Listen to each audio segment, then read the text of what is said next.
ನೀವು ಯಾವುದೇ ಬ್ರಾಂಡೆಡ್ ಬಟ್ಟೆ ತಗೊಂಡ್ರು ಜಸ್ಟ್ 199 ರೂಪೀಸ್. ಎಲ್ಲಿ ಅಂತ ಹೇಳ್ತೀನಿ, ಪೂರ್ತಿಯಾಗಿ ವಿಡಿಯೋ ನೋಡಿ.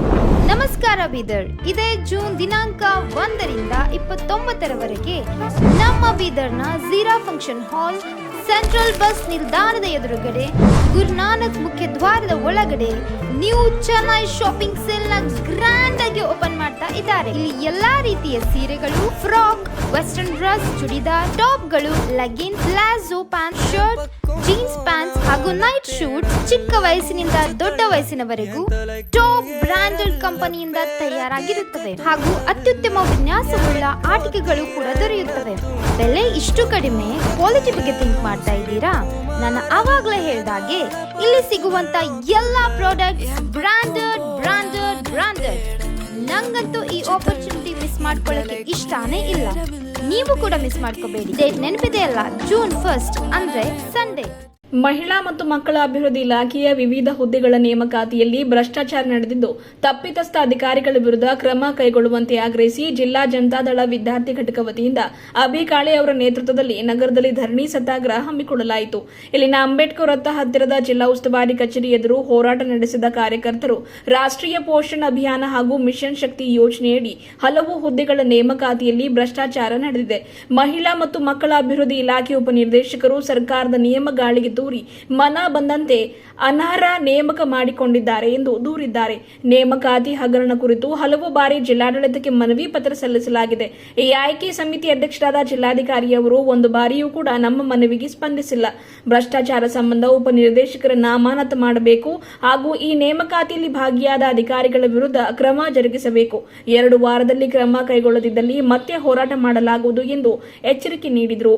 ಪಕ್ಷದ ಜಿಲ್ಲಾ ವಿದ್ಯಾರ್ಥಿ ಘಟಕದ ಜಿಲ್ಲಾಧ್ಯಕ್ಷ ಅಭಿ ಕಾಳೆ, ಎಸ್ಸಿ ಘಟಕದ ಜಿಲ್ಲಾಧ್ಯಕ್ಷ ದೇವೇಂದ್ರ ಆರ್ ಸೋನಿ, ಪ್ರಮುಖರಾದ ಮಾರುತಿ ಬೌದ್ದೆ, ಅಬ್ದುಲ್ ಸತ್ತಾರ್, ಮಲ್ಲಿಕಾರ್ಜುನ್ ನೇಳ್ಗೆ, ರಾಜು ಭಟ್ಟಾರೆ, ಬೊಮ್ಮಗೊಂಡ ಚಿಟ್ಟಾವಾಡಿ, ಸಲೀಂ ಚಿಕನ್, ಅರುಣ್ ಕುಮಾರ್ ವರ್ಮಾ, ಲಾಲಪ್ಪ ನಿರ್ಣಾ, ಸೀಮನ್ ಕಾಳೆ ಸೇರಿದಂತೆ ಇನ್ನಿತರರು ಇದ್ದರು.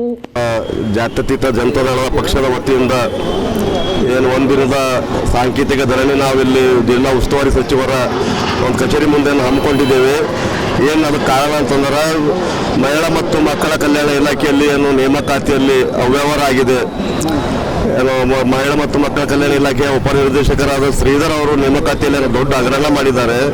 ಅದರಲ್ಲಿ ಎಂಬುದೇನು ಯಾವ ರ್ಯಾಂಕ್ ಸ್ಟೂಡೆಂಟ್ಗಳಿಗೆ ಬಿಟ್ಟು ಯಾರು ಎಂಬುದಕ್ಕೆ ಏಬಲ್ ಇಲ್ಲ, ಅದಕ್ಕಂಬುದವ್ರೇನು ಅಷ್ಟು ಮಾರ್ಕ್ಸ್ ತಗೊಂಡಿಲ್ಲ, ಕಡಿಮೆ ಮಾರ್ಕ್ಸ್ ತಗೊಂಡವ್ರಿಗೆ ನೇಮಕಾತಿ ಮಾಡಿಕೊಂಡು ಹೆಚ್ಚು ಮಾರ್ಕ್ಸ್ ತಗೊಂಡವ್ರಿಗೆ ಎಂಬುದು ಕೈ ಬಿಟ್ಟಿದ್ದಾರೆ. ಅದಕ್ಕಾಗಿ ನಾವು ಇದಕ್ಕಂಬುದು ಇದ್ರಲ್ಲಿನ ಮೊದಲು ಒಂದು 3 ತಿಂಗಳ ಮೊದಲು ನಾವೇನಂಬೋದು ಒಂದು ಪತ್ರಿಕಾಗೋಷ್ಠಿ ಮುಖಾಂತರನು ನಾವು ಜಿಲ್ಲಾ ಉಸ್ತುವಾರಿ ಸಚಿವರಿಗೆ ಮತ್ತು ಜಿಲ್ಲಾಧಿಕಾರಿಗಳಿಗೆ ಏನೊಂದು ಮನವಿ ಮಾಡ್ಕೊಂಡಿದ್ದೀವಿ. ಈ ಬಗ್ಗೆದಾಗ ಎಂಬುದು ಸೂಕ್ತ ಒಂದು ಕಾರ್ಯಕ್ರಮ ಕೈಗೊಂಡು ಇವ್ರಿಗೆ ಎಂಬುದೇನ ಮೇಲೆ ಸೂಕ್ತ ಕ್ರಮ ಕೈಗೊಂಡು ಅರ್ಹ ಅಭ್ಯರ್ಥಿಗಳಿಗೆ ನೇಮಕಾತಿ ಮಾಡ್ಕೋಬೇಕಂತ ಹೇಳಿ ನಾವು ಈ ಮೂಲಕ ನಾವು ಎಂಬುದೊಂದು ಪತ್ರಿಕಾಗೋಷ್ಠಿ ಮಾಡಿದ್ದೆವು. ಆದರೂ ಎಂಬುದು ಅದಕ್ಕೆ ಏನು ಫಲ ಆಗಲಿಲ್ಲ. 3 ತಿಂಗಳು 4 ತಿಂಗಳು ಆಯ್ತು ಇವತ್ತು. ಅವಾಗಲೂ ಉಸ್ತುವಾರಿ ಸಚಿವರಿಗೆ ಮನವಿ ಮಾಡಿದ್ದೆವು, ಜಿಲ್ಲಾಧಿಕಾರಿಗಳಿಗೆ ಮಾಡಿದ್ದೆವು. ಆದರೂ ಎಂಬುದು ಏನು ನಮ್ಗೆ ಅದ್ರ ಫಲ ಇರಲಿಲ್ಲ. ಅದು ಕಡೆದು ಅವಾಗೇ ನಾವು ಹೇಳಿದೆವು ಇದ್ರ ಬಗ್ಗೆದ ಒಂದು ಸೂಕ್ತ ಕ್ರಮ ಕೈಗೊಳ್ಳಲು ಹೋದ್ರೆ ನಾವೊಂದು ಮುಂಬರುವ ದಿನಗಳಲ್ಲಿ ನಮ್ಮ ಪಕ್ಷದ ವತಿಯಿಂದ ಅಲ್ಲಿ ಉಸ್ತುವಾರಿ ಸಚಿವರ ಕಚೇರಿ ಮುಂದೆ ಒಂದು ಉಗ್ರವಾದ ಹೋರಾಟ ಮಾಡ್ತೇವೆ, ಒಂದಿಂದ ಸಾಂಕೇತಿಕ ಧರಣಿ ಮಾಡ್ತೇವೆ ಅಂತೇಳಿ ಅವತ್ತೇ ನಾವು ಹೇಳಿದೆವು. ಅದ್ರ ಪ್ರಕಾರ ಇವತ್ತಿಲ್ಲ ನಾವು ಧರಣಿ ಮಾಡುತ್ತಿದ್ದೇವೆ. ಅದು ಇದಕ್ಕೆ ನೇಮಕಾತಿಯಲ್ಲಿ ಏನು ನೇಮಕಾತಿ ಕಮಿಟಿ ಅಧ್ಯಕ್ಷರು ಜಿಲ್ಲಾಧಿಕಾರಿನೇ ಇರ್ತಾರೆ. ಆದರೂ ಅವರ ಈ ಬಗ್ಗೆದಾಗ ಯಾಕೋ ಎಂಬುದು ಮೌನ ವಹಿಸಿದ್ದಾರೆ. ಅದಕ್ಕೆ ನಮ್ಗೇನು ಅನಿಸ್ತಾ ಇದೆ ಅಂದರೆ ಇದರಲ್ಲಿ ಈ ಹಗರಣದಲ್ಲಿ ಅವರು ಒಂದು ಶಾಮೀಲ್ ಆಗಿರಿ ಅನ್ನೋ ಅಂತ ಹೇಳಿ ಒಂದು ನಮಗೆ ಅನುಮಾನ ಬರ್ತಾ ಇದೆ. ಅದಕ್ಕಾಗಿ ನಾವು ಇನ್ನೊಮ್ಮೆ ಮತ್ತೆ ಉಸ್ತುವಾರಿ ಸಚಿವರಿಗೆ ಮನವಿ ಏನು ಮಾಡ್ತೇವೆ ಅಂದರೆ ಈ ಬಗ್ಗೆ ಸೂಕ್ತ ಕ್ರಮ ಕೈಗೊಂಡು ಇದಕ್ಕೆಂಬುದು ನ್ಯಾಯ ದೊರಕಿಸಿಕೊಡ್ಬೇಕೆಂದು ಮತ್ತು ಈ ಶ್ರೀಧರ್ ಅವರನ್ನು ಕೂಡಲೇ ಅಮಾನತು ಮಾಡಿ ಮತ್ತು ಜಿಲ್ಲಾಧಿಕಾರಿ ಅವರಿಗೆ ಎಂಬುದು ವರ್ಗಾವಣೆ ಮಾಡಬೇಕಂತ ಈ ಮೂಲಕ ನಾವು ಆಗ್ರಹ ಪಡಿಸ್ತೇವೆ. ನನ್ನ ಹೆಸರು ದೇವೇಂದ್ರ ಸೋನಿ, ಜಿಲ್ಲಾ ಎಸ್ಸಿ ಘಟಕ ಜಿಲ್ಲಾಧ್ಯಕ್ಷ ಜನತಾದಳ ಬೀದರ್. ಬೀದರ್ ಜಿಲ್ಲೆಯಲ್ಲಿ ಬೀದರ್ ಜೆಡಿಎಸ್ ಪಕ್ಷ ವಿದ್ಯಾರ್ಥಿ ಘಟಕ ವತಿಯಿಂದ ಒಂದು ಸಾಂಕೇತಿಕ ಹಮ್ಮಿಕೊಂಡಿದೆ. ಈ ಹಮ್ಮಿಕೊಂಡ ಉದ್ದೇಶ ಏನಂದರೆ ಇದೇ ಬೀದರ್ ಜಿಲ್ಲೆಯಲ್ಲಿ ಮಹಿಳಾ ಮತ್ತು ಮಕ್ಕಳ ಕಲ್ಯಾಣ ಇಲಾಖೆಯಲ್ಲಿ ಒಂದು ಕೇಂದ್ರ ಯೋಜನೆಯಲ್ಲಿ ಮಿಷನ್ ಶಕ್ತಿ, ಪೋಷಣ್ ಅಭಿಯಾನ್, ಆಮೇಲೆ ಸ್ಟಾಫ್ ಸಖಿ ಅಂತೇಳಿ ಕೆಲವು ಹುದ್ದೆಗಳಲ್ಲಿ ಏನು ಸರ್ಕಾರದ ಮಾನದಂಡ ಇರ್ತವೆ, ಮಾನದಂಡ ಮೀರಿ ಅಲ್ಲಿರ್ತಕ್ಕಂಥ ಉಪನಿರ್ದೇಶಕರ ಆದಂಥ ಸನ್ಮಾನ್ಯ ಶ್ರೀಧರ್ MS ಅಂತ ಹೇಳಿ ಅಧಿಕಾರವನ್ನು ದುರುಪಯೋಗಿಸಿಕೊಂಡು ಬಡ ವಿದ್ಯಾರ್ಥಿಗಳಿಗೆ ಅನ್ಯಾಯ ಮಾಡಿರುವಂಥ ಕಂಡು ಬಂದಿದ್ದಾಗ ನಾವು ಕೂಡಲೇ ಅದ್ರ ಬಗ್ಗೆದಾಗ ಸಂಪೂರ್ಣ ದಾಖಲೆ ಪಡ್ಕೊಂಡು ಮಾನ್ಯ ಆ ಜಿಲ್ಲಾಧಿಕಾರಿ ಅಂತ ಶಿಲ್ಪಾ ಶರ್ಮಾ ಅವರು ಆ ಒಂದು ಆಯ್ಕೆ ಕಮಿಟಿಯ ಕಮಿಟಿ ಅಧ್ಯಕ್ಷ ಆಗಿರ್ತಾರೆ. ಅವ್ರ ಗಮನ ತಂದ ಕೂಡ ಏನು ಸಂಪೂರ್ಣ ದಾಖಲೆ ಸಮೇತ ಕೊಟ್ಟರು ಕೂಡ ಆ ಭ್ರಷ್ಟಾಧಿಕಾರಿಯನ್ನು ಸಿಗಿದಲ್ಲ ಒಮ್ಮೆ ಅವು ಕ್ರಮ ಕೈಗೊಂಡಿರಲಿಲ್ಲ. ಹಾಗಾಗಿ ನಾವು ಸುಮಾರು ಸಲ ಒಂದಲ್ಲ 5 ಸಲ ಸತತವಾಗಿ ಮಾನ್ಯ ಜಿಲ್ಲಾಧಿಕಾರಿಗಳು ನಾವು ಅರ್ಜಿ ಕೊಟ್ಟ ಕೂಡ ಒಂದು ಕಂಪ್ಲೇಂಟ್ ಕೊಟ್ಟ ಕೂಡ ಅವ್ರ ಹತ್ರ ಕ್ರಮ ತಗೊಂಡಿಲ್ಲ. ಈ ಥರ ಆಗಿ ಅಂತೇಳಿ ಮತ್ತು ನಾವೇನು ಪಕ್ಷ ಜೊತೆ ತೀರ್ಮಾನ ಮಾಡಿಕೊಂಡು ಪತ್ರಿಕಾ ಭವನದಲ್ಲಿ ಒಂದು ಪತ್ರಿಕಾಗೋಷ್ಠಿ ನಡೆಸುತ್ತೇವೆ.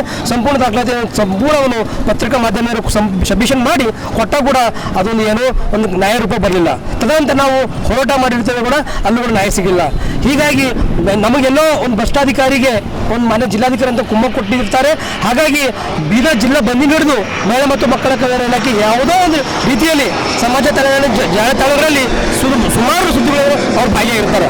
ತಾವು ನೋಡ್ಬೋದು ಆಯಾ ಅಂಗನವಾಡಿ ಕೇಂದ್ರದಲ್ಲಿ ಮಕ್ಕಳಿಗೆ ಕೊಡ್ತಕ್ಕಂಥ ಆಹಾರ ಕಿಟ್ ಅದು ಕೂಡ ಕಲ್ಪಕ್ರಮ ಇರ್ಬಿಡ್ತದೆ. ಮತ್ತು ಏನು ಅಂಗನವಾಡಿ ಕೇಂದ್ರದ ಏನು ಶಿಕ್ಷಕರ ಹುದ್ದೆಯಲ್ಲಿ ಅಂಗನವಾಡಿ ಕಾರ್ಯಕರ್ತರುಗಳು ಸುಮಾರು ತಾವು ನೋಡಿರ್ಬೇಕು. ತಮ್ಮ ಮಾಧ್ಯಮ ತಾವೇ ಹಾಕ್ತಾ ಇದ್ದೀರಿ. ಆಯಾ ತಾಲೂಕು ಸ್ವಕ್ಷೇತ್ರ ನಮ್ಮ ಉಸ್ತುವಾರಿ ಸಚಿವರು ಸನ್ಮಾನ್ಯ ಶ್ರೀ ಈಶ್ವರ್ ಖಂಡ್ರೆ ಏನು ದಕ್ಷ ಮಂತ್ರಿ ಅಂತ ಹೇಳ್ತಾರೆ, ಖಡಕ್ ಮಂತ್ರಿ ಅಂದರೆ ಈಶ್ವರ್ ಖಂಡ್ರೆ ಅಂತ. ಅವ್ರ ಕ್ಷೇತ್ರದಲ್ಲಿ ಕೂಡ ಅಂತ ಅಷ್ಟು ಬಡ ಜನರ ಮೇಲೆ ಅನ್ಯಾಯ ಅತ್ಯಾಚಾರ ಆದರೂ ಕೂಡ ಅಲ್ಲಿವರೆಗೆ ಯಾವುದೂ ಅಡ್ಮಿನಿಸ್ಟ್ರೇಷನ್ ನಮ್ಮ ಕ್ರಮ ತಗೋತ ನ್ಯಾಯ ಕೊಡ್ತಿಲ್ಲ. ಹಾಗಾಗಿ ಇವೆಲ್ಲ ನಾನಾ ಬೇಡಿಕೆ ಇಟ್ಟುಕೊಂಡು ನಾವು ಮೊನ್ನೆ ಜಿಲ್ಲಾ ಉಸ್ತುವಾರಿ ಮಂತ್ರಿಗಳಿಗೆ ಸಂಪೂರ್ಣ ದಾಖಲೆ KDP ಸಭೆಯಲ್ಲಿ ಕೂಡ ಒಂದು ಪ್ರತಿಭಟನೆ ಮುಖಾಂತರ ನಾವು ಅರ್ಜಿ ಕೊಟ್ಟ ಕೂಡ ಅವರು ಏನು ಆಶ್ವಾಸನೆ ಕೊಟ್ಟರೆ ಅಂದರೆ ಆಯ್ತಪ್ಪ ಎಲ್ಲ ಕಂಡು ಬಂದಿದೆ, ಅವನು ಕೂಡಲೇ ನಾನು ಸಸ್ಪೆಂಡ್ ಮಾಡಿ ಉನ್ನತ ಮಟ್ಟ ತನಿಖೆ ಮಾಡಿ ಸಸ್ಪೆಂಡ್ ಮಾಡ್ತೀನಿ ಅಂತ ಆಶ್ವಾಸನೆ ಕೊಟ್ಟರು. ಆ ಆಶ್ವಾಸನೆ ಮೇಲೆ ನಾವು ಸುಮಾರು ದಿನ ಶಾಂತಿಯುತವಾಗಿದ್ದೆವು. ಆದರೂ ಕೂಡ ಅವ್ರ ಮೇಲೆ ಯಾವುದೇ ಆಕ್ಷನ್ ಆಗಿಲ್ಲ. ತನಿಖೆನೇ ಕೂಡಿಸಿಲ್ಲ ಮೇಡಮ್, ಅವ್ರು ಮಾಡಿಸಿ ಅಂತ ಹೇಳಿದ್ರು. ಯಾಕಂದರೆ ತನಿಖೆ ಕೂಡಿಸೋದಕ್ಕಿಂತ ಮುಂಚಿತ ಮೇಡಮ್ ನಾವೇ ಹೇಳ್ತಿದ್ದೇವೆ ಅಂದರೆ ಮೇನ್ ಬಡ ವಿದ್ಯಾರ್ಥಿಯನ್ನು ಅನ್ಯಾಯ ಆಗಿದೆಲ್ಲ ಮಾನ್ಯ ಜಿಲ್ಲಾಧಿಕಾರಿ ಕಮಿಟಿ ಅಧ್ಯಕ್ಷರಿದ್ದಾರೆ. ಒಂದು 5 ನಿಮಿಷ ಯಾವ ಸರ್ಕಾರದ ಏನು ಮಾನದಂಡ ಇದಾವ ಆ್ಯಸ್ ಎ ರೂಲ್ ಪ್ರಕಾರ ಮೇಟ್ ಅದರ ಮೇಲೆ ತಗೋಬೇಕಲ್ಲ, ಮೇಟ್ ಅದರ ಮೇಲೆ ತಗೊಂಡ್ರೆ ನಮ್ಮ ಕೂಗಿದೆ. ಒಂದು 5 ನಿಮಿಷ ಮಾನ್ಯ ಜಿಲ್ಲಾಧಿಕಾರಿಗಳು ಆ ವುಮೆನ್ ಚೈಲ್ಡ್ ಕೂರಿಸಿ ವಿದ್ಯಾರ್ಥಿಗಳು ಕಳಿಸಿ ನಮ್ಮ ಡಾಕ್ಯುಮೆಂಟ್ ಏನವ ಅವಾಗ ತೊಗೊಂಡು ಪರಿಶೀಲನೆ ಮಾಡಿದ್ರೆ ನಮ್ಮ ನ್ಯಾಯ ಒದಗಿಸ್ಕೊಡ್ತದೆ. ನ್ಯಾಯಪರವಾಗಿ ಜಿಲ್ಲಾಧಿಕಾರಿ ಕಚೇರಿ ಹೋಗಿ ಕೇಳಿದಾಗ ಮೇಡಮ್ ಅವ್ರು ಅಂತಾರೆ ನಮ್ಮ ಉಲ್ಟಾ ನಮಗೆ ಅವರು ದಬ್ಬಾಳಿಕೆ ಮಾಡಿ ನಮಗೆ ಅಂತಾರೆ ನ್ಯಾಯ ಕೇಳಕ್ಕೆ ಹೋದ್ರೆ ನಮ್ಗೆ FR ಮಾಡಿ ಜೈಲ್ ಆಗ್ತದೆ ಅಂತ ಹೇಳ್ತಾರೆ. ಇದು ಯಾವ ನ್ಯಾಯ? ಇದು ಯಾವ ಪ್ರಜಾಪ್ರಭುತ್ವ ನಾವು ಬಗ್ತಾ ಇದ್ದೀವಿ? ನಾವು ಹಕ್ಕಿಗಾಗಿ ನಾವು ಕೇಳ್ತಾದ್ರೆ ತಂದೆ ತಾಯಿ ಎಷ್ಟು ಕಷ್ಟಪಟ್ಟು ಈ ಭಾರತ ದೇಶದಲ್ಲಿ ನಿರೋಧಕ ಸಮಸ್ಯೆ ಭಾಳ ಆಗಿದೆ. ಅಂಥದ್ರಲ್ಲಿ ಅರ್ಹ ಅಭ್ಯರ್ಥಿ ಏನು ಎಲಿಜಿಬಲ್ ಇದ್ದಾರೆ ಮೇಟ್ ಆಧಾರ ಮೇಲೆ ತಗೊಂಬಂತ ಅವರಿಗೆ ನ್ಯಾಯ ಕೇಳಕ್ಕೆ ಹೋದ್ರೆ DC ಮೇಡಮ್ ಅವ್ರು ಅಂತಾರೆ ನಿಮ್ಗೆ FR ಮಾಡಿ ಜೈಲ್ ಆಗ್ತದೆ ಅಂತ. ಈಗ ನಾವು ಎಲ್ಲಿದ್ದೀವಿ? ನಾವು ಯಾವ ಪ್ರಜಾಪ್ರಭುತ್ವ ಬಗ್ತಿದ್ದೀವ ಏನೋ ಹಿಂದಿನ ಕಾಲದಲ್ಲಿ ಬಗ್ತಾ ಇದೀವಿ ಎಂಬುದು ನಮಗೆ ಒಂದು ಪ್ರಶ್ನೆ ಇದೆ. ಆಡಳಿತ ವ್ಯವಸ್ಥೆ ಜಿಲ್ಲಾಧಿಕಾರಿಗಳು ನಮ್ಮ ಧಮಕಿ ಕೂಡ ಅವ್ರು FR ಆಗ್ತದೆ ಅಂದ್ರೆ ನಾವು ಸಿದ್ಧವಾಗಿದ್ದೆವು. ನಮ್ಮ ತಪ್ಪಿದ್ರೆ ಕಾನೂನು ಕ್ರಮದಲ್ಲಿ ಏನು ಬರ್ತದೆ, ನೀವು FR ಮಾಡಿ ಜೈಲಿಗೆ ಹಾಕಿರಿ, ನಮ್ಮ ಶಿಕ್ಷೆ ಕೊಡ್ರಿ, ನಾವು ಅನುಭವಿಸ್ತಾ ಇರಿದ್ದೆವು. ನಾವು ಯಾವಾಗ ನಾವು FR ಆಗ್ತಾ ಇರೋದ್ರಿಂದ ನಿಮ್ಮ ಅಧಿಕಾರಿ ನಿಮ್ಮ ಕೆಳಗಡೆ ಡಿಸ್ಟ್ರಿಕ್ಟ್ ಅಡ್ಮಿಷನ್ ಕೆಳಗೆ ಕೆಲಸ ಮಾಡ್ತಕ್ಕಂಥ ಏನು ಭ್ರಷ್ಟಾಧಿಕಾರಿ ಶ್ರೀಧರ್ ಇದಾರ ಅವ್ರ ಮೇಲೆ ಕ್ರಮ ತಗೊಳ್ಳೋಕೆ ಕೈಲಾಯ್ತಲ್ಲ ನಿಮಗೆ. ಟೋಟಲಿ ಕಾಂಗ್ರೆಸ್ ಸರ್ಕಾರ ಆಡಳಿತ ನಡೆಸಲಿಕ್ಕೆ ವಿಫಲ ಆಗಿದೆ. ಇದು ನಾವು ನಮ್ಮ ವಿಶ್ವಾಸ ಇತ್ತು. ಮೊನ್ನೆ ಜಿಲ್ಲಾ ಉಸ್ತುವಾರಿ ಸಚಿವರಂತ ಈಶ್ವರ್ ಖಂಡ್ರೆ ಒಂದು ದಕ್ಷ ಒಂದು ಖಡಕ್ ಮಂತ್ರಿ ಅಂತ ನಮ್ಮ ಅವ್ರ ವಿಶ್ವಾಸ ಇತ್ತು. ಅವರು ಕೂಡ ಈ ಬೀದರ್ ಜಿಲ್ಲೆ ಹಿಡಿದಾಗಿಲ್ಲ, ಅವರು ಕೂಡ ಆಡಳಿತಾತ್ಮಕವಾಗಿ ಎಲ್ಲ ವಿಫಲ ಆಗಿದೆ ಅಂತೇಳಿ ನಾವು ಪಕ್ಷ ವತಿಯಿಂದ ನಮ್ಮ ವಿದ್ಯಾರ್ಥಿ ಜನತಾ ಪರ ನಾವು ಇದಕ್ಕೆ ನಾವು ಖಂಡಿಸ್ತೇವೆ. ಕೂಡಲೇ ಈ ಏನು ಅನ್ಯಾಯ ಆಗಿದೆ ವಿದ್ಯಾರ್ಥಿಗಳಿಗೆ ಅವ್ರು ನ್ಯಾಯ ಒದಗಿಸ್ಕೊಡ್ಬೇಕಂತೇಳಿ ಬೀದರ್ ಜಿಲ್ಲಾ ವಿದ್ಯಾರ್ಥಿ ಜನತಾ ದಳ ನಾವು ಆಗ್ರಹ ಮಾಡ್ತೇವೆ. ಏನಂತಂದರೆ ಆ ವುಮೆನ್ ಚೈಲ್ಡ್ DD ಕೂಡಲೇ ಅಮಾನತುಗೊಳಿಸಬೇಕು. ಹಾಗೂ ಆ ಭ್ರಷ್ಟಾಚಾರ ಅಧಿಕಾರಿ ಕುಮ್ಮಕ್ ನೀಡುತ್ತಂಥ ಶ್ರೀಮತಿ ಶಿಲ್ಪಾ ಶರ್ಮಾ ಮನೆ ಜಿಲ್ಲಾಧಿಕಾರಿಗಳು ಅವರು ಕೂಡಲೇ ವರ್ಗಾವಣೆ ಮಾಡಬೇಕು.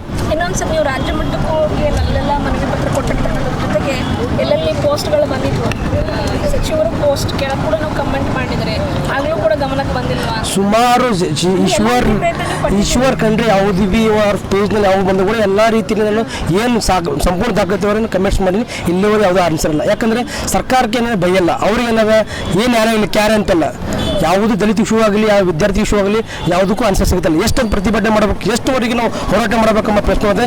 ಯಾರೂ ನ್ಯಾಯಪರವಾಗಿ ಯಾವ ಅಧಿಕಾರಿಗಳಿಲ್ಲ, ಯಾವ ಮಂತ್ರಿಗಳು ನಮ್ಮ ಪರವಾಗಿಲ್ಲ ಅಂತ ಹೇಳ್ತೀನಿ.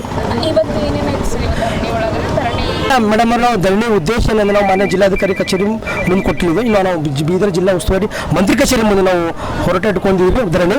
ಇದಕ್ಕೆ ನಾವು ಮೇಡಮ್ ಕೊಡೋದು ಮೊನ್ನೆ ಈಶ್ವರ್ ಖಂಡ್ರೆ ಸಾಹೇಬರಿಗೆ ನಾವು ಮೆಮೊರಿ ರೆಡಿ ಮಾಡಿ 2 ಆರ್ಡರ್ಸ್ ಅವರಿಗಿದೆ. ಅದಕ್ಕೆ ನಾವು ಜಿಲ್ಲಾಧಿಕಾರಿ ಖಿಲಾಫಿನ ಸಲ್ಲಕ್ಕೆ ನಾವು ಜಿಲ್ಲಾ ಉಸ್ತುವಾರಿ ಮಂತ್ರಿ ನಾವು 2 ಆರ್ಡರ್ಸ್ ಮಾಡಿ ಅವರು ಸಾಹೇಬರು ರಾತ್ರಿ ಇದ್ದರು ಬರ್ತಂತ ವಿಶ್ವಾಸ ಇತ್ತು. ಬಟ್ ನಮ್ಗೆ ಅವ್ರು ಬರಲಿಲ್ಲ. ಅವ್ರ ಕಚೇರಿ ಆಪ್ತ ಸಹಾಯಕರು ಬಂದು ನಮ್ಮ ಮೇಡಮ್ ಸ್ವೀಕರಿಸಿದ್ದಾರೆ. ಧನ್ಯವಾದ.